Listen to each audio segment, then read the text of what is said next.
Салам достор, сиздер менен Өкү. Мен бүгүн өзүм тилимде айтканда пирог жасамакчымын. Башында пирожный кылайын деген ой бар болчу. Бирок эч кандай кондитерский эмелерим жок, болгону миксерим бар. Эч кандай техникасы жок. Жасайбыз. Анда эмесе баштайлы. Биринчиден жумуртканы сарысын агын кылып экиге бөлүп алабыз. Меники майда-майда 10 жумуртка. Сиздер 8 кадимкидей эле жумуртка алсаңыз болот. Меники майда жумурткалар. Достор, мындай категория болот. 1 кашык un, 1 кашык сахар, 1 жумурткага болмокчу. Мен 10 жумуртка, 8 кашык un, 8 кашык сахар алдым. Бир аз жумуртканын агына туз кошуп алып туруп жибайт экебиз. Жумуртканын сарысын болсо сахардын жарымысын салып туруп үстүнө жаап коебуз.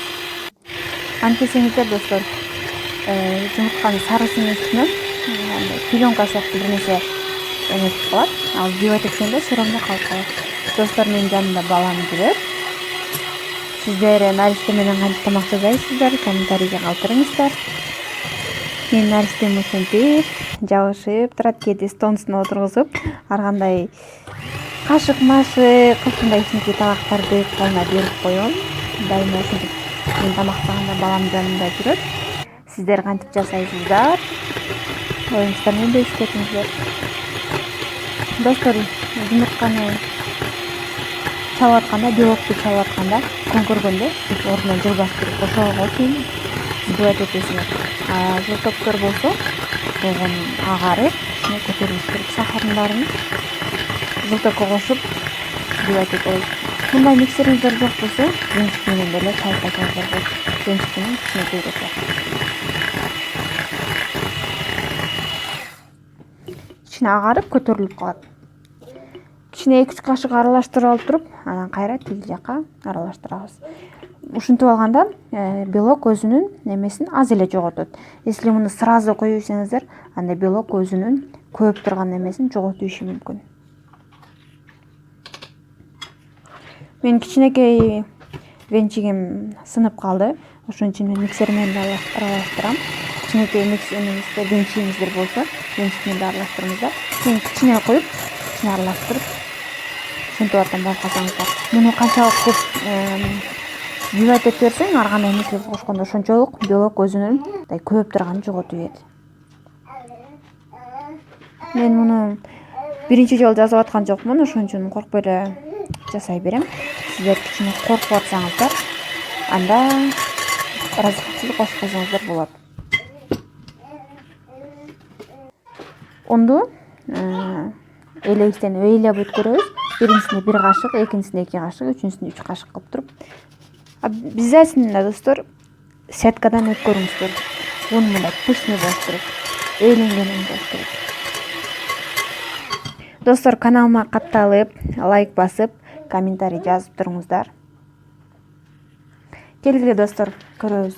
Менин подписчигимден канча жубай подписчик бар экенин көрөйүн. Жок дегенде ар бир смайлик таштап коюңуздар достор. Мен сизден суранарым. Жок дегенде смайлик таштап коюңуздар комментарийге. Пергаментке кичине күмөн санап атсаңыздар, май сүкүп коюңуздар. Мен пергаментиме кичине ишенбей турам, ошондуктан май сүкүп алдым. Пергаментке коюп туруп, ысып турган духовкага 200 градуска бир 10-15 мүнөттүн ичинде эле бышат. Үстү кичине кызарып баштагандан кийин зубочисткай менен сайып көрөбүз ар кайсы жерин. Байкасаңыздар болот, мен канча жерин сайып көргөнүм. Зубочисткай менен сайганда ушунтип кургак болуш керек. Бошотуп алып туруп, бул үстү кызыл эле, мен кичине камерам толук көргөзбөй атат. Мен телефон менен тартам. Которуп алып туруп, үстүнө ушинтип пергамент жаап, которуп туруп, астыңкысын сыйрып туруп, анан сеткага муздатып коебуз. Бул муздаганча сливки жасайбыз. Бул сбитые сливки деген ушундай сухой смесь таап алдым. Болгону буга 150 мг сүт, анан ушу смести салып туруп, взбивать этип койсо крем болуп калат экен. Мен муну биринчи жолу көрүп, текшерип көрдүм. Бирок мындай алып крем жасабай эле коюңуздар деп сунуштайт экен. Мен болгонун баардык эмесин сактадым. идиш кургак болуш керек, сүт муздак болуш керек, емчиктин эмеси муздак болуш керек деген эмелерин сактадым. Бирок меники крем болду. Бирок мындай мен белковый кремди көп жолу жасап көрдүм, бирок меники бир жолу болбой койду. Белковый кремди билгендер комментарийге калтырып кетиңиздер, оюңузга мен баардык комментарийди окуйм. Типа мезгети белки сыяктуу болот, мындай отуруп калат экен көптөн кийин. Мен баардык станциясын сактап, баардык правиласын менен мезгилеп чыктым.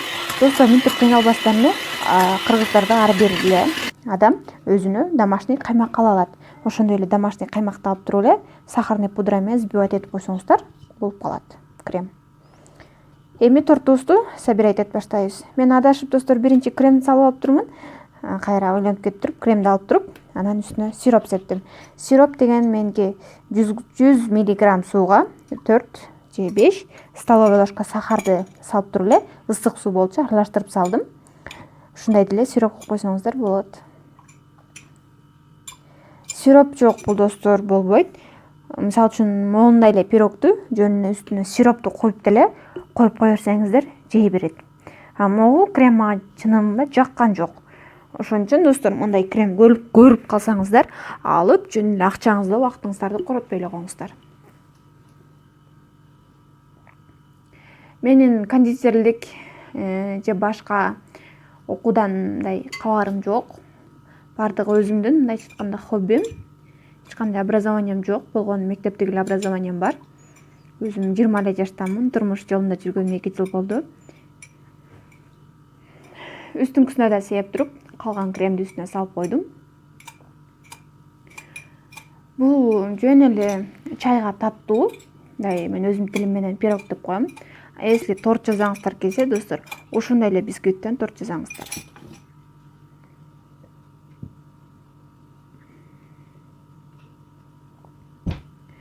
Достор, араңыздарда минтип ойлогонуңуздар бар экен. Блогер болуп эметкенден ушунакай посуда алып колдонсун дегендер. Аларга айтат элем мен YouTube'дан азыр акча таппайм. Жөн гана азыр YouTube үчүн эмгек кылып жүрөм. Ал подписчиктен зависит этпейт экен. Ал көргөн странаңан зависит этет экен. Мени 70% кыргыздар көрөт. Калгандары орустар. Андан тышкары 8-9 мамлекет көрөт. Ошондуктан достор мага YouTube сунуштап атат, орусча озвучка кыл деген. Сиздерден кеңеш сурайт элем. Комментарийге жазып коюңуздар. Мен орус тилинде дагы жазсамбы же жалаң кыргыз тилинде жаза берейинби? Достор, кеңеш бериңиздер мага.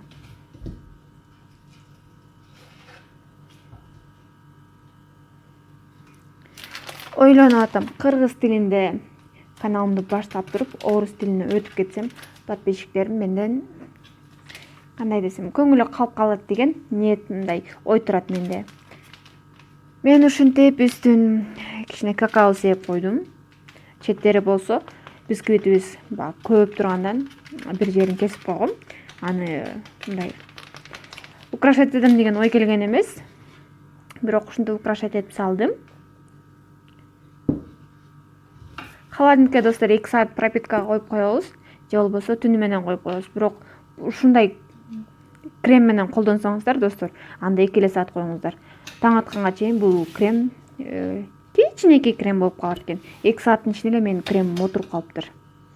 Ошон үчүн достор өзүңүздөр текшерген кремди колдонсоңуздар, бул как торт катары деле болот.